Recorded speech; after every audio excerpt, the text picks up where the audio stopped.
Liam Holt had never asked anyone for anything.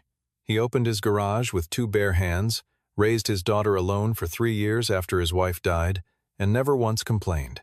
But on that October morning, when Evelyn Marsh, CEO of Marsh Automotive Group, signed the order to shut down his garage with a single stroke of her pen, everything Liam had built collapsed in front of the 8-year-old girl standing in the doorway, clutching her stuffed bear tight and trying to make sense of the world. Nobody in that room understood what was really walking out the door. They shut down his garage. He built an empire. This is Liam Holt's story, and it begins with a notebook. The fluorescent lights above Holt Auto hummed at a frequency only mechanics seemed to love. It was not yet 7 in the morning, and the garage at the edge of Millhaven, Ohio, already smelled of motor oil and cold metal, and the particular kind of quiet that belongs to people who start work before the rest of the world has opened its eyes. Liam Holt lay flat on a creeper beneath a 1993 Ford F-150, turning a half-inch socket wrench, the way some men turn the pages of a book slowly, deliberately, with full attention. His hands knew what they were doing. They always had. Kara sat on a high stool near the front counter, a notebook of her own balanced on her knees, a pencil working steadily through a page of long division. She was 8 years old and serious about it. Under her left arm, wedged between her elbow and her ribs, was a stuffed bear named Bolt, worn soft with use, one glass eye slightly off-center, but held the way children hold things that belong to them completely. Her mother had given her Bolt 18 months before she died. Kara had not slept a single night without him since. 3 questions, Liam said from under the truck. It was their morning ritual, started the week after the funeral, when Kara had gone quiet in a way that frightened him. Every morning, 3 things she was curious about. It had been Claire's idea, taken from a notebook Claire kept during her own childhood, and Liam had picked it up the way he picked up everything Claire left behind carefully, with both hands. Kara thought for a moment, tapping the eraser against her chin. Why don't electric cars make noise? Why do brake pads wear down on the inside faster? And why is the sky not the same blue every day? Liam slid out from under the truck on the creeper, face tilted up at the ceiling, turning his answer over before he spoke. He gave her all 3. The one about the sky took longest, because it was the best question. Kara listened and wrote something in her notebook. She was her mother's daughter in ways that sometimes stopped Liam cold in the middle of a sentence. The garage was not large. It held 3 bays comfortably, 4 if you were willing to squeeze. The tools hung on pegboard outlines traced in black marker, so every wrench went back to exactly where it lived. There was a coffee maker on a shelf above the parts bin, and a hand-lettered sign over the register that said, "Labor rates are fair, or they're not labor." 6 years of showing up on time, charging what the job was worth, and remembering the names of people's dogs, had built something that wasn't in any accounting ledger, a reputation that ran ahead of him, like light. On the wall beside the door to the back office, taped at eye level with a single piece of masking tape, was a small piece of notepaper. The handwriting on it was a woman's careful, slightly tilted, ink gone faintly brown at the edges. It said, "Don't ever stop thinking." See, Liam looked at it every morning before he started. He had looked at it every morning for 3 years, and he did not intend to stop. The announcement came on a Tuesday, buried in the business section of the Columbus Dispatch, and reposted on the Millhaven Town Council's public notice board. Marsh Automotive Group, the 3rd largest automotive service conglomerate in the country, had selected Millhaven as the site for a new Marsh Premier Service Hub. 60,000 square feet of high bay service capacity, an attached dealership showroom, and a customer experience center. Construction was projected to begin the following spring. The chosen block ran along Route 41, the same stretch of road where Holt Auto and 4 neighboring small businesses had operated, most of them for a decade or more. Jackson Reed arrived in Millhaven on a Thursday morning in a charcoal-colored sedan that looked like it had been rented specifically to be unremarkable. He was 39, with the kind of face that looked honest right up until the moment it needed not to. He wore gray suits with exceptional lapels and carried a portfolio case that never opened in front of anyone he was negotiating against. He met with the bakery owner first, then the framing shop, then the 2 businesses on the east end of the block. He was courteous, thorough, and generous in a way that left no room for argument. Within 11 days, 4 of the 5 property leases had been quietly reassigned. He came to see Liam on a Friday afternoon, when Kara was at school and the garage was between appointments. He introduced himself with the measured warmth of a man who had made this introduction many times before, opened the portfolio case just once, just enough, and showed Liam the number on the page. It was more than twice the assessed value of the business. Liam looked at it for a few seconds. Then he looked up. "I appreciate you coming out," he said, "but this garage isn't an asset I'm moving. It's where I am every morning when my daughter gets dropped off, and every afternoon when she gets picked up. That's not something I'm selling." Jackson nodded slowly, the way people nod when they're filing an answer away, rather than accepting it. He thanked Liam for his time, shook hands warmly, and left without showing anything in his expression except professional cordiality. His eyes, however, had already moved on to the next step. That evening, Jackson made a video call from his hotel room. Evelyn Marsh sat at a desk in Columbus, a glass of water near her left hand, her face composed in the particular stillness of someone accustomed to receiving reports. Jackson gave her the summary in 2 minutes. Evelyn listened without interrupting. When he finished, she said one word: "Expedite." Then the call ended. What Evelyn had on her desk, and what she looked at after the screen went dark, was a single page from a competitive intelligence file. One of Jackson's associates had brought a vehicle in for service that week, walked quietly through the back of the garage while waiting, and photographed what was on the work table. The page contained a summary of technical schematics hand-drawn, densely annotated, depicting something that looked, to the senior engineer who reviewed the photographs, like an electric drivetrain torque distribution system with efficiency parameters that should not have been possible from a garage in rural Ohio. Evelyn had underlined one sentence at the bottom: "Source unknown, credentials unknown." She picked up her pen and wrote 2 words beneath it: "Move faster."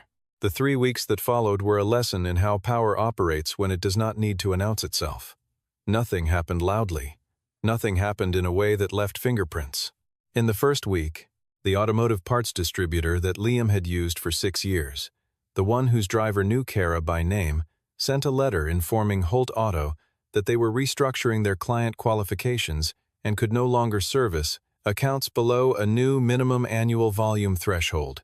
The threshold was set at a number Holt Auto had never come close to reaching and never would. The alternative distributor Liam found charged 15% more and delivered on a 3-day lag instead of same day. 3 jobs backed up, 2 regular customers, men who had trusted Liam with their trucks since the beginning, called to apologize and took their vehicles elsewhere. In the second week, an inspector from the city building department appeared at the garage door on a Wednesday morning with a clipboard and a camera. He found 2 code violations in the used oil storage area technical infractions involving secondary containment specifications that had not been flagged in 6 years of operation. The violations carried a modest fine and a mandatory remediation order. Corrections required within 15 days, or the facility would be subject to temporary closure. The corrections, done properly and up to current code, would cost Liam approximately $11,000 he did not have liquid. In the third week, the commercial insurance carrier sent a certified letter stating the policy would not be renewed at the end of the current term, citing elevated site risk designation.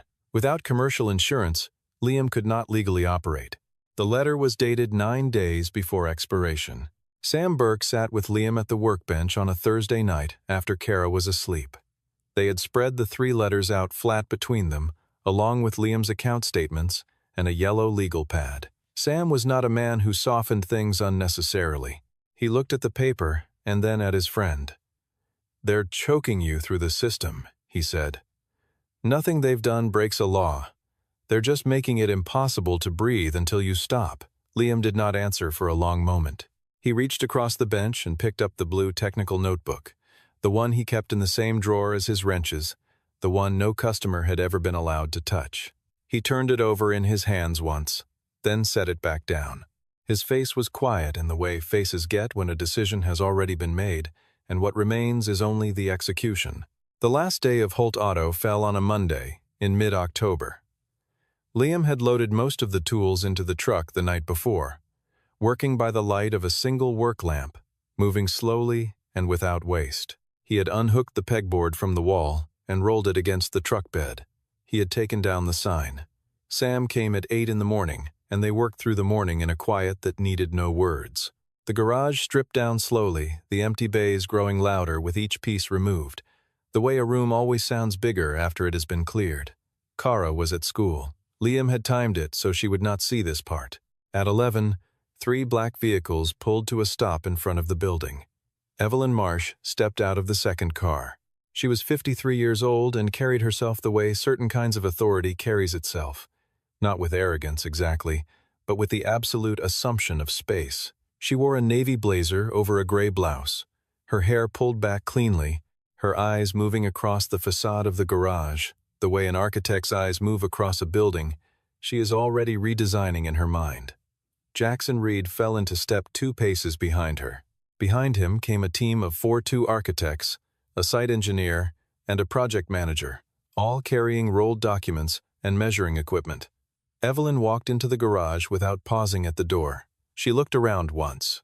Then she turned to Jackson and said, at normal conversational volume, entirely without malice, smaller than I expected. She said it the way people say things that are simply true. Liam was at the back wall, unscrewing the last set of shelf brackets. He heard her. He continued what he was doing. Evelyn noticed him, recognized him from the photograph, and approached. When she spoke, her tone was measured and not unkind, which in some ways made it worse. Mr. Holt, I know this isn't an easy transition. You were offered fair compensation, more than fair. These changes are difficult, but they're part of moving forward. Liam set down his screwdriver. He turned and looked at her. He said nothing. His silence was the most complete thing in the room. Then the bell above the door chimed. Kara walked in. She had been released from school 2 hours early for a staff planning day, something that had slipped through in the chaos of the week. She stood in the threshold with her backpack on and Bolt under her arm, looking at the half-stripped walls, the empty bays, the strangers with their rolled plans and measuring tapes standing in the place she knew better than anywhere except her own bedroom. She found her father's face. Dad, she said quietly. Did they take it already? Liam crossed the room in 4 strides. He knelt in front of her, his big hands on her small shoulders, and looked at her directly. Evelyn watched. She did not move. She did not speak. Something crossed her face, brief and controlled, and then she turned away toward the site engineer, who was asking about drainage. Liam's voice, when he spoke to Kara, was low and steady, in a way that cost him something. Nobody took anything from us, sweetheart. We're just getting ready to build something bigger. Kara looked at him with the seriousness of a child who was not entirely convinced, but trusted the person speaking too much to say so. She looked at Bolt, then she nodded. As they walked out together, Liam's hand on Kara's shoulder, he did not look back. But in the last second, before the door swung shut, his hand moved to the inside pocket of his jacket, a reflex, a confirmation. The blue notebook was there. He had put it in that pocket first, before anything else, the night before. It had stayed there all day, close to his ribs, like a second heartbeat. 3 days after the garage closed, Liam sat alone at Sam's kitchen table at 2 in the morning with a cold cup of coffee and the blue notebook open in front of him. Kara was asleep in the spare room, one arm around Bolt, the nightlight on. The house was quiet except for the refrigerator and the sound of his pencil moving slowly across paper. He thought about Claire. She had been a mechanical engineer at a mid-size components firm before the illness came. In the last 2 years, when she could no longer go into the office reliably, Liam had sat beside her at the dining room table and worked through her technical problems with her, the two of them building and revising together, while Kara played on the floor nearby. He had solved 3 problems Claire's colleagues had spent months on. He had not thought of it as remarkable at the time. It was just the kind of thinking he did. After she died, sorting through her files, he found 3 journal papers submitted under her name to peer-reviewed engineering publications.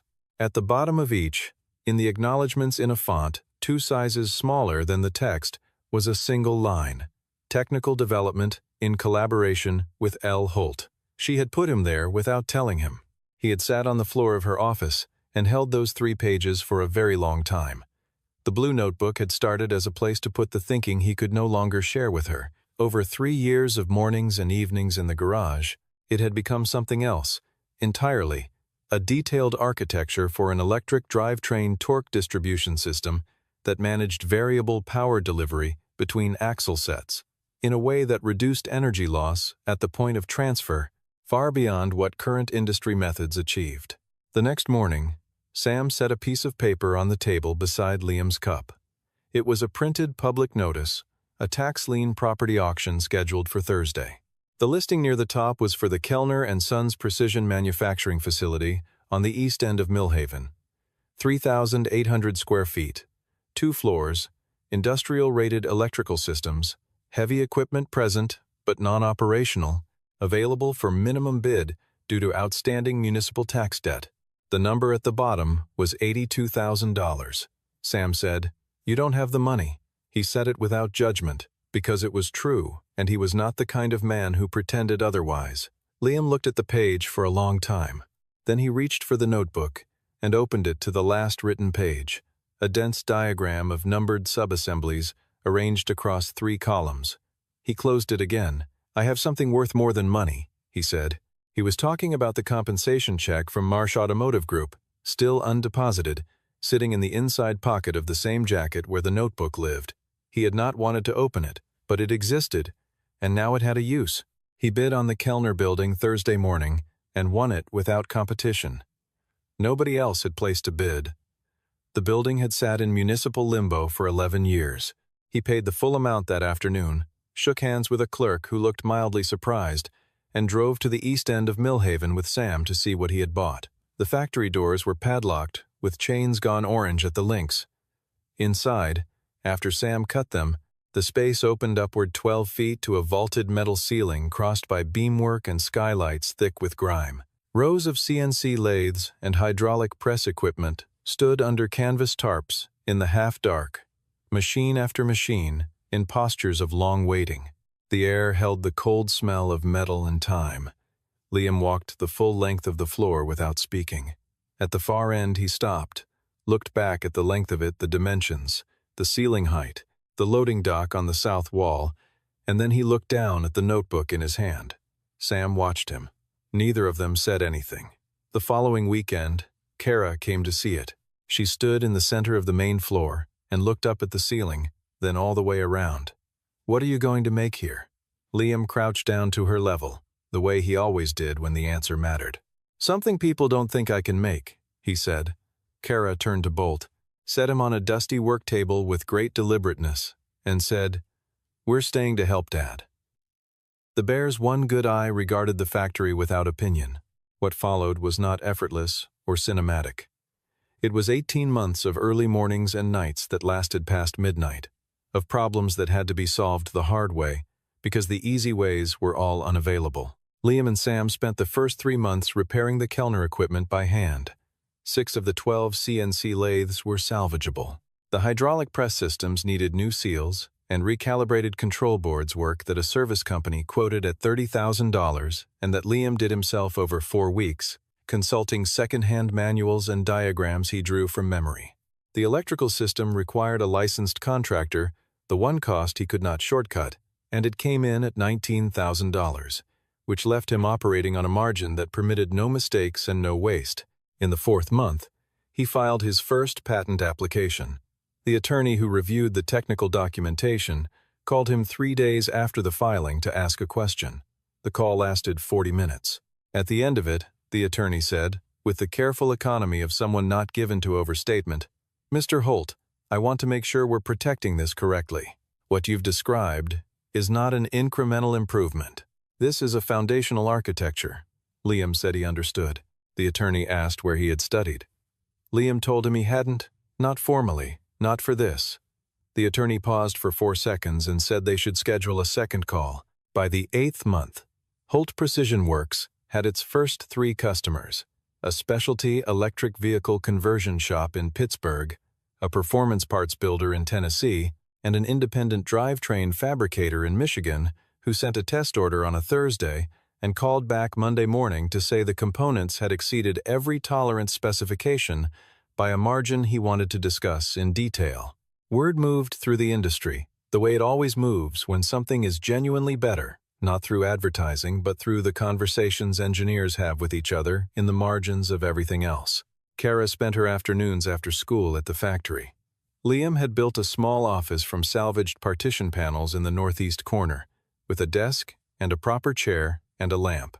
She did her homework there, asked questions whenever she had them, and had memorized the names of most of the machines by month 10.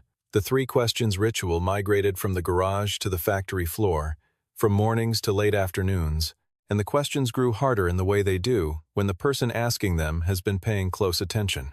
In month 13, a senior engineer from Nexion Motors, a mid-size electric vehicle manufacturer running a development program that competed directly with several Marsh Automotive initiatives, received a sample drivetrain component through a secondary distribution channel. He tested it against his own team's current specifications and then tested it again because the first result seemed unlikely. He called the number on the invoice. Liam answered on the second ring. 3 weeks later, Nexion sent a formal proposal for a full integration trial.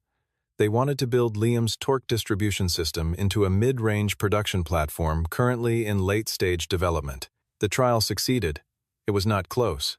By month 18, Holt Precision Works employed 17 people, held 3 issued patents and 2 pending, and had active licensing agreements with Nexion Motors and 2 European manufacturers, 1 German, 1 Swedish. Sam Burke held a title he had not asked for, Chief Operating Officer. He discovered this when Liam put a nameplate on his office door. He stood in the hallway and looked at it for a while before he said anything. What he finally said was, "You could have mentioned it." Liam was already back at his workbench. "I just did," he said. In Columbus, inside the Marsh Automotive Group headquarters building, the Engineering Development Department held an internal review that should have been ordinary. The item on the agenda labeled New Competitor Technology Assessment turned out to be neither ordinary nor brief. The Director of Engineering Technology walked his team through performance data that Nexion Motors had not announced publicly, but that had moved through industry channels faster than anyone intended. The efficiency figure at the center of the data was a 19% improvement in energy transfer at the axle-to-axle interface under variable load conditions. Marsh's own team had been trying to reach that number for 4 years. They had not reached it. Evelyn Marsh sat at the head of the table and listened to the full presentation without interrupting. When it ended, she asked 2 questions. The first, whose technology? The second, where? Jackson Reed slid a folder across the table. It contained a patent filing summary, a business registration document, and a satellite image of the Kellner and Sons building on the east side of Millhaven, Ohio. The name on the patent was Liam Holt. The company name was Holt Precision Works. Evelyn looked at the satellite image for a moment. Then she looked at the patent. She remembered the garage, the half-empty bays, the man who continued working without turning around while she walked through his space without asking. She remembered the child in the doorway. Jackson presented 2 options. The first was acquisition, purchase the patent portfolio outright at fair market value, which by current estimation was substantial. The second was litigation, challenge the patent on prior art grounds, using internal Marsh engineering documentation. He laid both out in the precise, neutral tone he used for all recommendations, waiting for her to choose. Evelyn was quiet for a moment that went slightly longer than the room expected. Then she said, "Neither.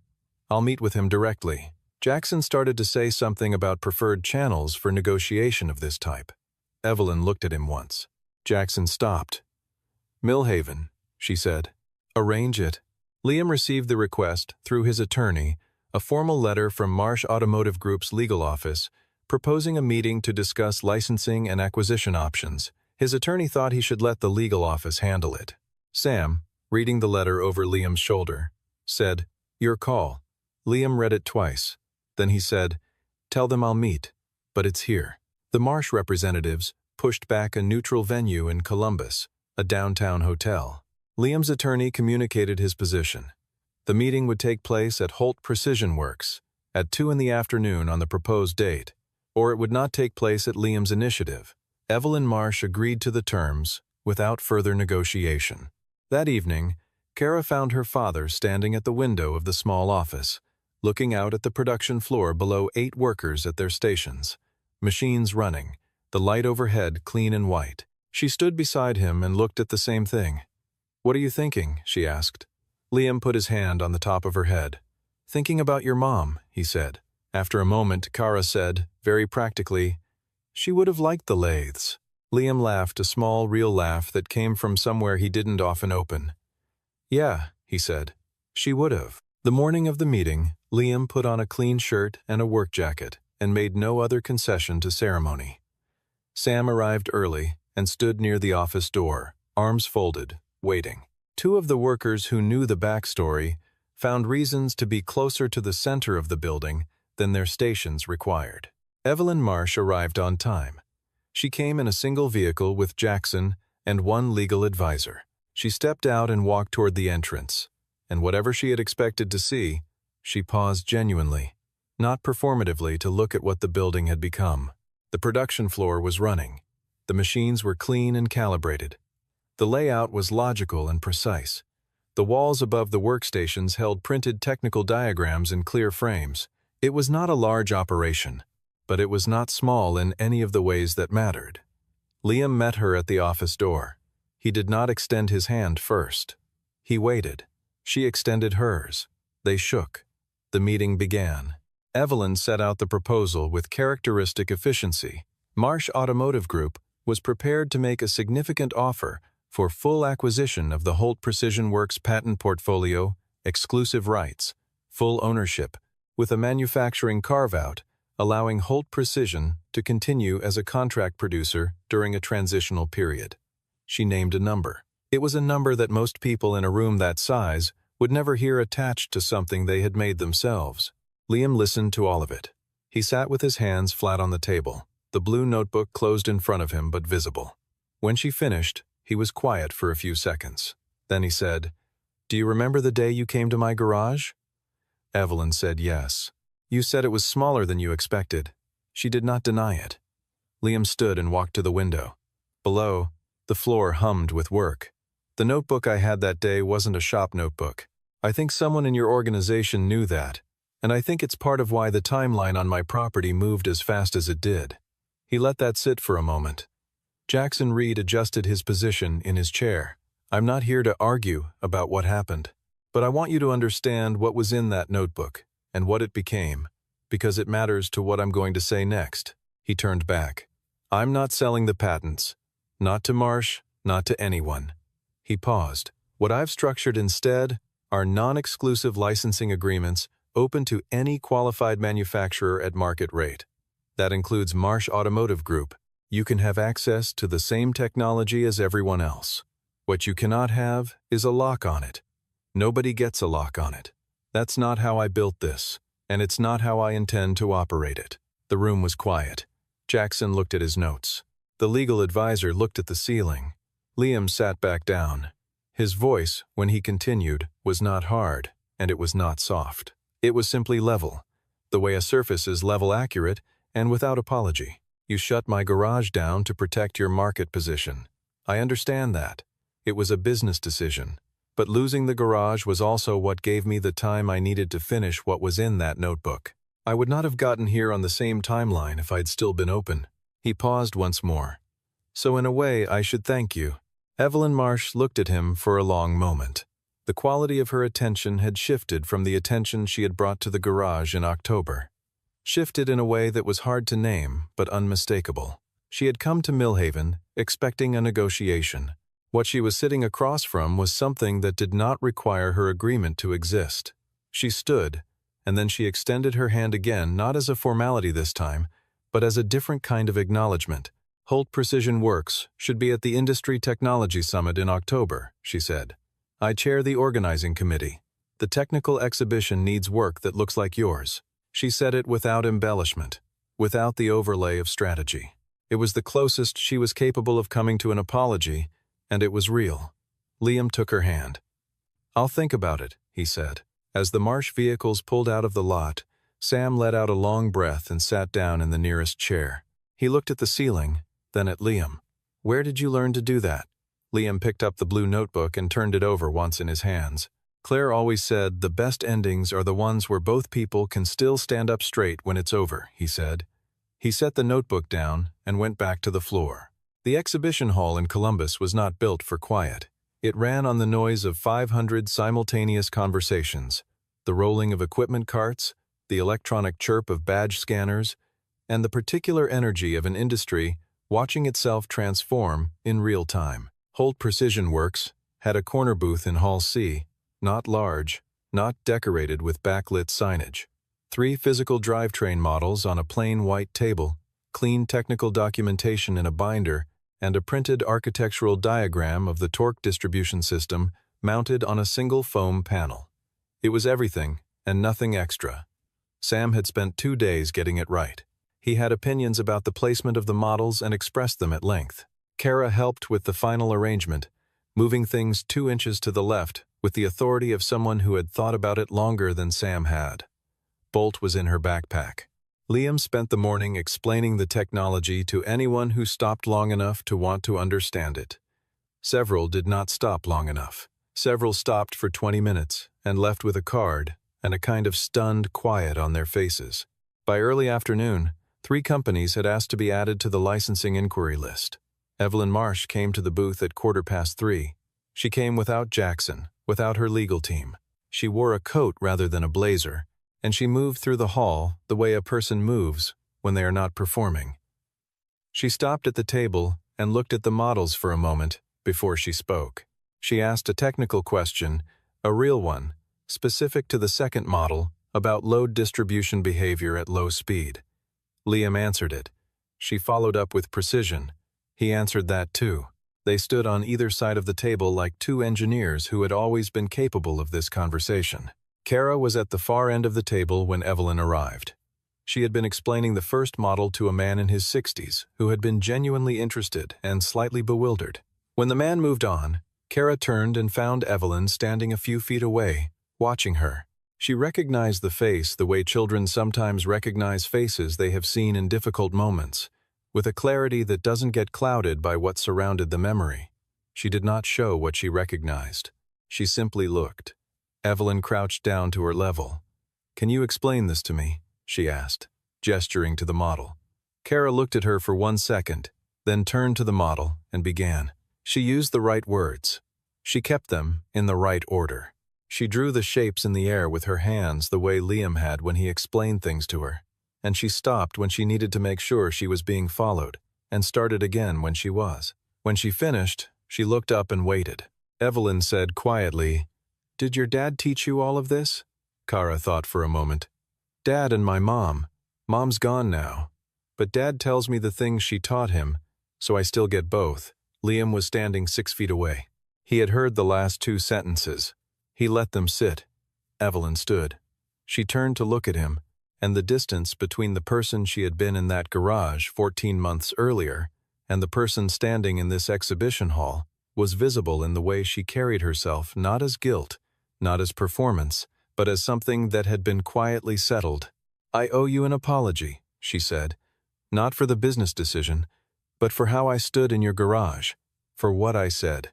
She said it directly, without preamble, and did not elaborate. Liam looked at her. He nodded once, a single, complete acknowledgement. He did not return it with reassurance or warmth he didn't have. He simply received it and let it count. Kara, who had been watching both of them with the concentrated attention she brought to things she couldn't fully name, turned back to the model on the table. "Do you want to hear about the second part?" she asked. Evelyn looked at her. Something crossed her face that had not been there before. Something unguarded and brief and entirely real. "Yes," she said. "I do." She pulled a chair from the neighboring booth and sat down, and Kara began again from the beginning of the second section, patient and precise and completely in command. 6 months after the exhibition, the upper floor of the Kellner building was opened and rebuilt. The work took 3 months.